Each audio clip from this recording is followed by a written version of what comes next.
ભાગવત આદિક જે સત્શાસ્ત્ર તે સત્ય છે અને એ શાસ્ત્રમાં જે કહ્યું હોય તેવી જ રીતે થાય છે, પણ બીજી રીતે થતું નથી. જુઓ ને, શ્રીમદ ભાગવતમાં સુવર્ણને વિશે કળીનો નિવાસ કહ્યો છે, તો તે સુવર્ણ અમને દીઠું પણ ગમતું નથી. અને જેવું બંધનકારી સુવર્ણ છે તેવું જ બંધનકારી રૂપ પણ છે. કેમ છે?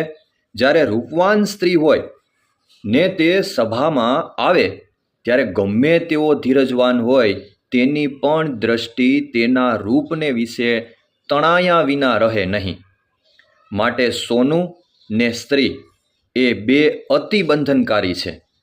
અને એ બે પદાર્થનું બંધન તો ત્યારે ન થાય જ્યારે પ્રકૃતિ પુરુષ થકી પર એવું જે શુદ્ધ ચૈતન્ય બ્રહ્મ તેને જ એક સત્ય જાણે ને તે બ્રહ્મને જ પોતાનું સ્વરૂપ માને ને તે બ્રહ્મરૂપ થઈને પરબ્રહ્મ એવા જે શ્રી કૃષ્ણ ભગવાન તેનું ભજન કરે અને એ બ્રહ્મ થકી ઓરું જે પ્રકૃતિ ને પ્રકૃતિનું કાર્ય માત્ર તેને અસત્ય જાણે ને નાશવંત જાણે ને તુચ્છ સમજે ને માયિક જે નામરૂપ તેને વિશે અતિશય દોષ દ્રષ્ટિ રાખે ને તે સર્વ નામરૂપને વિશે અતિશય વૈરાગ્ય પામે, તેને સોનું ને સ્ત્રી બંધન ન કરે અને બીજાને તો જરૂર બંધન કરે.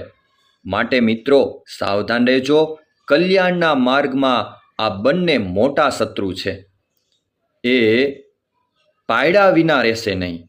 માટે સાવધાન. સર્વ મિત્રોને મારા જય સ્વામિનારાયણ.